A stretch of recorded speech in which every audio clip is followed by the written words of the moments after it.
Let's talk about censorship. Will censorship fork Ethereum? Disagreement around how to handle sanctions on Ethereum may soon force the chain to split into two. One chain censored, one not.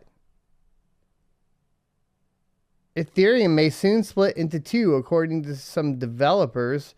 As the second largest blockchain network vies for mainstream acceptance, it has increasingly fallen under the microscope of governments and regulators eager to tame the platform. The U.S. government's vision of Ethereum, which involves regulating certain kinds of blockchain apps out of existence, is at odds with some of the core principles on which the platform was founded. Ideas like censorship resistance and credible neutrality may be thrown out the window as big business and average users, folks comfortable with a more heavily regulated crypto experience, enter the Ethereum arena. The most likely path forward for Ethereum, people tell CoinDesk, may be two versions of the chain, one regulated and one not. Look, for one to not be regulated, I think it just has to go proof of work. So maybe this is where ETHW does take an interesting path, right? I don't know, man. This is wild. I don't think you can have a proof of stake chain and remain censorship resistant. Crypto was founded with a strong, albeit hard to pin down ideological bend. Generally, censorship resistance and credible neutrality sit at this ideology's core. I actually think most people in Ethereum space agree with the notion that on Ethereum, everyone is treated equally. Martin Kopelman, a longtime Ethereum developer and founder of the privacy-focused Gnosis blockchain, told CoinDesk, "If you have an idea for an app or if you should deploy an asset, even if you do a Ponzi scheme or whatever, the platform treats you in a neutral way," he explained. "I feel like it's important to have one place where, even at a geopolitical scale, you don't have the fear that one party could just say freeze the accounts or assets of another party." Kopelman contrasts this approach with the Facebook and Twitters of the world, where if you do say something wrong, suddenly from one day to another, they say, "Sorry, you're not allowed to do this anymore, you're out." Kopelman uses the terms censorship resistance, credibility, neutrality, and permissionless innovation to describe Ethereum's hands-off ethos. Increasingly, major financial institutions, giant corporations, and hordes of retail investors are choosing Ethereum as their blockchain of choice. But with them has come more oversight and less tolerance for Ethereum's more permissive founding ethos. Quote, "Ethereum is still by far the best we have in a way, but I would still say that it's at least scratching on this promise or starting to violate this promise," Kopelman warned. The most recent example of this oversight, which builders like Kopelman are calling an act of overreach, has been the U.S. Department of the Treasury's sanctions against Tornado Cash, an Ethereum mixer program that makes it possible for users to send and receive crypto without leaving behind a trail. Exactly what Treasury Office of the Foreign Asset Control sanctions mean for Ethereum remains unclear. However, many of the US-based nodes that operate the Ethereum network, the Ethereum network, the folks responsible for writing and confirming transactions to Ethereum's ledger, have interpreted the sanctions as requiring them to ignore transactions linked to the Tornado Cash program. A few censoring nodes won't prevent Tornado-linked transactions from making it onto the Ethereum ledger, though it will increase the time it takes them to get there. If enough nodes were in favor of censoring the chain, enough nodes to make up 2/3 of the network's stake, it would become altogether impossible for Tornado transactions to get written to the Ethereum ledger, at least under the network's current rules. Tornado became a second-class citizen on Ethereum, lamented Kopelman. It's still, of course, possible to use it and so on, but the fact is your transaction, if it touches Tornado or some of those addresses, will be treated differently. Kopelman has been closely watching the number of nodes that are censoring out Tornado transactions. Last week, he wrote that Ethereum had reached a sad milestone in censorship. According to his data, 51% of Ethereum blocks were censoring out Tornado transactions. Remember, if we get to 2/3, that means that pretty much everything Tornado Cash wise is completely censored out. Why was this number a milestone? This means if the censoring validators would now stop attesting to non-censoring blocks, they would eventually form the canonical 100% censoring chain, Kopelman wrote. Several developers contacted by CoinDesk predicted that Ethereum would, at some point in the future, split into two chains, a censored chain and an uncensored one. Kopelman differentiates Ethereum's core community from newer, more financially oriented entrants. It's this divide, he says, which could cause a chain split.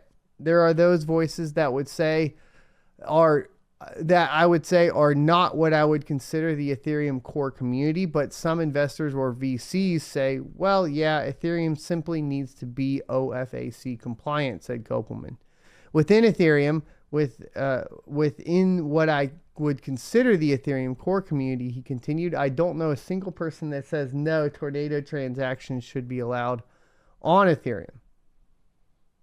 Meaning he says that nobody within core Ethereum thinks that censorship should exist. But I mean, we've kind of talked about the contradictions as it pertains to Vitalik in the past. And I think like if it's in the financial interest of the core developers, then they'll censor it. And I think that the U.S. government will make it financially beneficial to them as well, personally.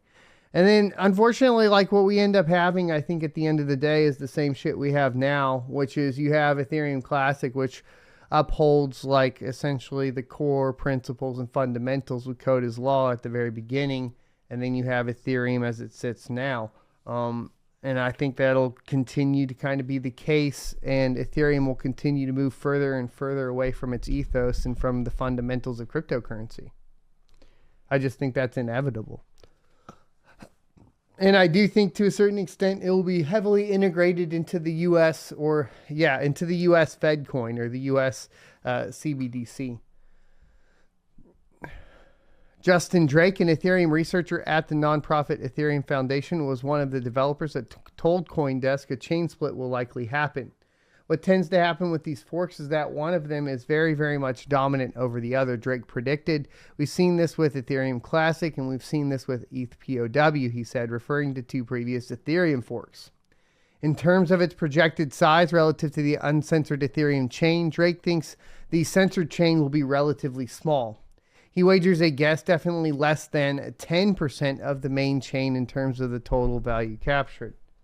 I beg to differ. I think it'll be the reverse of that. I think the censored chain will be 90% and the uncensored chain will be 10%. I know that as a core dev and currently with the PR around, this in general, they're going to lean towards like basically trying to make it sound better to the public and it not being censored, because that will obviously hurt them in the long run if they're already admitting to it. But I mean, it's all but said and done now with the move to proof of stake. And it's clear, like I said, because they bring it up right here, right? What tends to happen with these forks is one of them is very much dominant over the other. And the one that moves further and further away from the fundamentals of cryptocurrency and the original ethos of Ethereum is always the one that is extremely dominant, right? Ethereum post ETC after the DAO hack versus Ethereum Classic, much more dominant over Ethereum Classic. It moved further away from the ethos. And I think the censored chain will be the dominant chain because I think that's where all the money will go. I think that's where all the institutional money will go.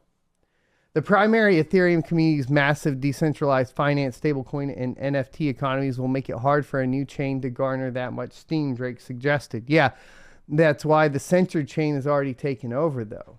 Like, that's already clear.